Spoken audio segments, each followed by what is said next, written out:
Hello and welcome to another episode of Mercurial Gems. I'm V. I'm Jen. And today we're going to be finishing up our sister sign series with Cancer and Capricorn. So we have discussed that learning the alchemy of the sister signs is one of the coolest things of astrology. I kind of see it as 12 different signs, yes, but it's like 6 different energies kind of broken into 2.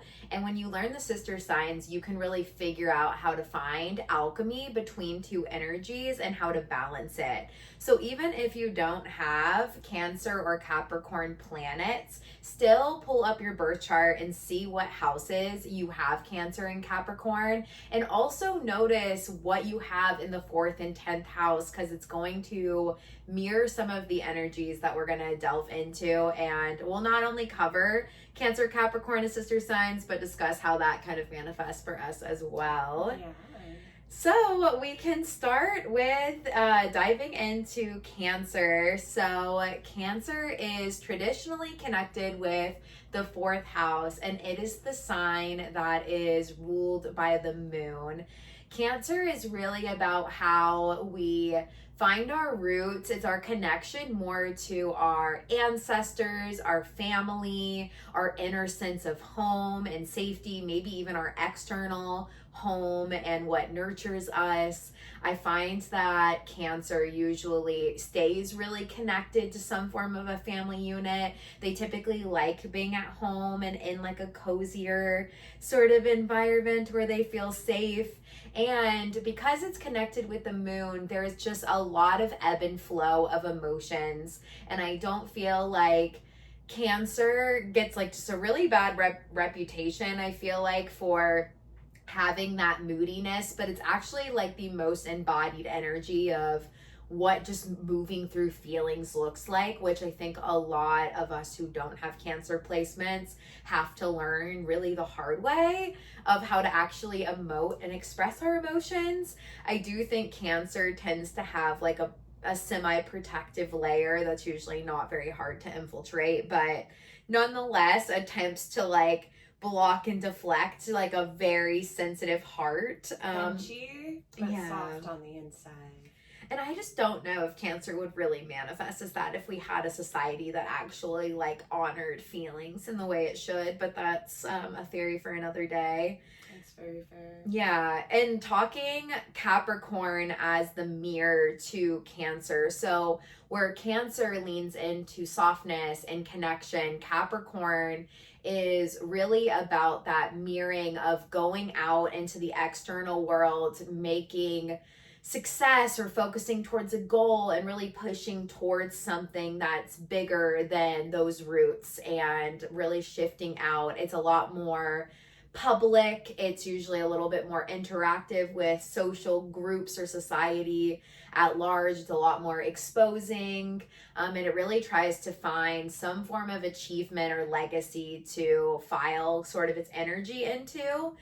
I think it's very interesting that Capricorn is ruled by Saturn. So you have the moon versus Saturn, which really is a interesting kind of parallel for the Cancer Capricorn sister signs, because Saturn's really about kind of pushing your emotions to the side and doing hard work no matter what you feel. I think Capricorns are pretty good at not letting their feelings drown them. So usually Capricorn has to learn to kind of trust that emotional softness, and Cancer needs to learn to not let their feelings drown them and then not focus towards anything. Wow. Yeah. So as in our age range, actually, so a lot of millennials usually have Neptune and Uranus in Capricorn. V just has Neptune in Capricorn. 0 degrees Uranus Aquarius. Yeah, but we both don't actually have any Cancer placements. But I would say for any millennial watching this video, if your Uranus and Neptune are in Capricorn, I feel like this is a very strong collective energy about moving past some of what society has looked like. Uranus really likes to break free from norms of whatever sign it's in, and it's kind of like our sense of rebellion, and we do rebel against the Capricorn system structures that are at hand. And I feel like that Neptune Capricorn manifests with a lot of millennials turning like all of their creative projects into businesses. We can't just enjoy something. We have to like make return on investment. Yeah. We want to turn it into a career. So in my own personal chart, you've just blown my mind. Good. So in my own personal chart, if we're talking just the houses of Capricorn and Cancer, so 4th house and 10th house, my 4th house is where Saturn is, and my 10th house is where my moon is. Oh, true. So what you were just saying is like, I have moon opposing Saturn in my natal chart. You have it too, but it's in different houses. But that 10th to 4th house, like, it really is a struggle. I was having such a hard day a couple days ago, and like, it is exactly what you just described. It's that like, Cancer wants the emotion and the like security and the safety of home and family, blah blah blah, and then the 10th house Capricorn energy of like, focus on what you can control, stop crying. Like, it's so real and just everyday navigation for me. Like Jen said, I don't have any Cancer like planets, but just because you don't have planets or anything in a house doesn't mean you don't still exude that energy. So Cancer is in my 8th house, which is like a lot to do around like Scorpio undertones. So deep dives, death and rebirth, like more deep spiritual transformation energy. And I would say that my strongest form of magic is ancestral magic or working with other spirits. So like that's one thing. I also have had so many death and rebirth moments of like what family means to me, what family looks like, who I consider family. And even just like I've lost a lot of loved ones along the way, like physically lost a lot, and I don't have any Cancer placements. It's just and the 8th house is the house of death, so a lot of deep connection. And those are the people I'm most connected to are the ones that have died. Yeah, people on the other side. We also have talked about V's Cancer being in the 8th house. Cancer always holds stronger memory, I think, than any other sign. And V very much talks in family memory. When something's happening, it really catalyzes a lot of memory for you. Always. It's hard for me to see that's so funny. It's so hard for me to see my magic in present moment. And that's because Cancer 8th house and then Scorpio 12th house, like, oh my gosh, it's so hard for me when people are like, no, you know it, just say it. I'm like, do I though? And then as I speak, I'm literally just pulling from memory, and then the second the memory is done, I like freeze up because I realize I'm present moment again, and then I'm like, all right, well, I'm nervous. I gotta go.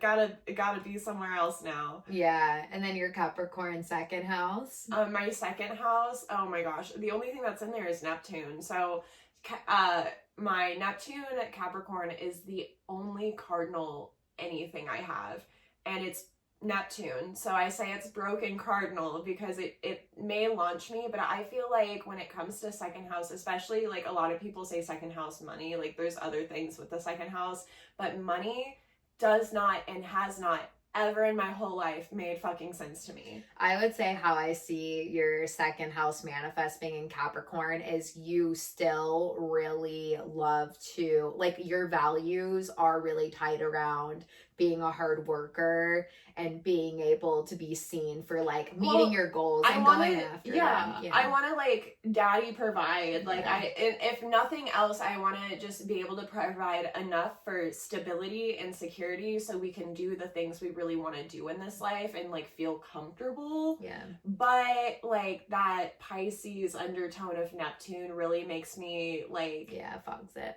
I get either lost in the sauce. When I was younger, I'd get so lost in the sauce that I would be like way above my pay grade doing like assistant manager work for $7 an hour. Like, you know what I mean? I think now that I'm past my Saturn return, thank you, Saturn, you do give gifts. Now that I'm like in my like final bit of my Saturn return, actually, re-return vibes. I feel like as things present themselves in businesses that I work for that don't align with me as well, I'm like, okay, well, this is where my line in the sand. This is where my pay grade ends. Thank you. Yeah. And for myself, I have, so Cancer lands in my 11th house. I also have my South Node there, and Capricorn lands in my 5th house. And how this manifests for me house-wise is just that 11th house. Like, I cry for humanity all the time. I would say it's the top thing that actually gets my emotions really going. Yeah. I feel the weight of the world very strong with that Cancer. I also think I've struggled like over attachment to my friendships in a lot of times because I just get so emotionally invested with that Cancer. It's also my South Node, so it's something I'm supposed to move past, but I can definitely see that Cancerian moon energy just falling into that 11th house. And then for Capricorn in the 5th house for me, the 5th house has a lot to do with like fun and play and pleasure and romance. And first of all, I love like being able to work with my love, my partner. That feels like very aligned to me. I also think it's really fun for me to make businesses. Like, little kid me just made businesses for fun, like all the time. I was like a little hustler from like from the womb, really. I loved to make ideas like that, which is just very funny for the fact that Capricorn's gonna manifest wherever it's at. And I would say that for me, like being able to intertwine creativity and fun into what I do and what I'm in service of, just makes a lot of like sense to me. And astrologer, yeah, YouTuber. yeah, and it's just always fun. And then to share like the 4th and 10th house, and I'll explain this a little bit more for whoever's listening and has their chart up.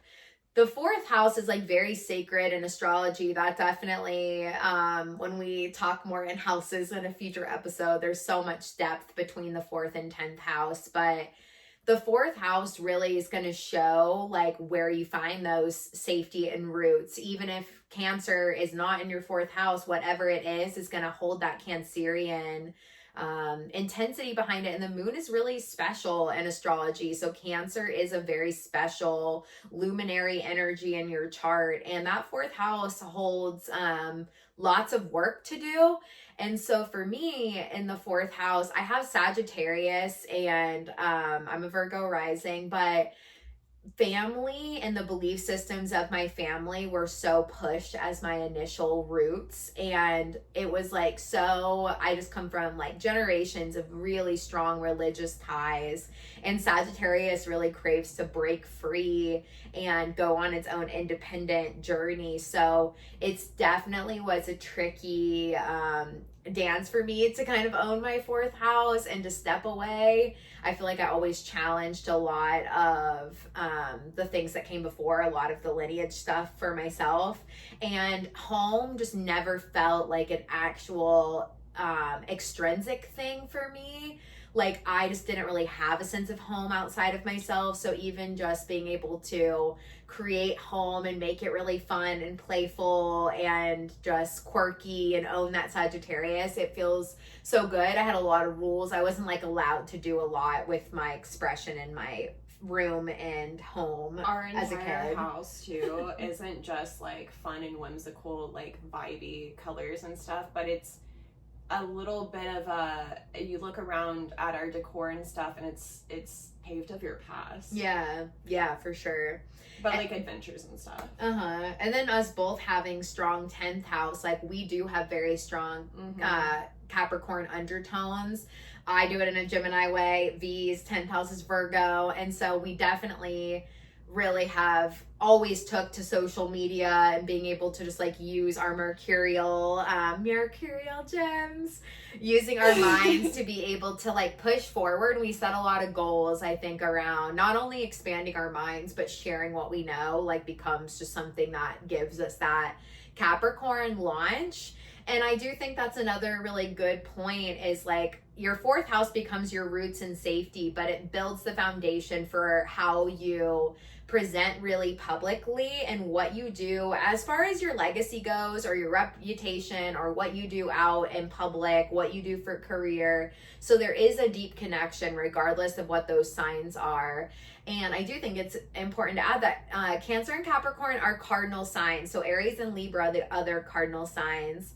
Cancer helps start off summer, and Capricorn helps to start off winter. So even just the polarity of summer and winter, when you look at all these dualities that exist in the Cancer Capricorn, is really deep. Yeah. Most homey. Like, right. Just very like everyone's childhood memories include summer at some point, right? And then you have like the coldest. There's still good things that come in winter, but I think a lot of people like shy away. It's the darkest time of the year versus the summer is like the most light of the year. Mm-hmm.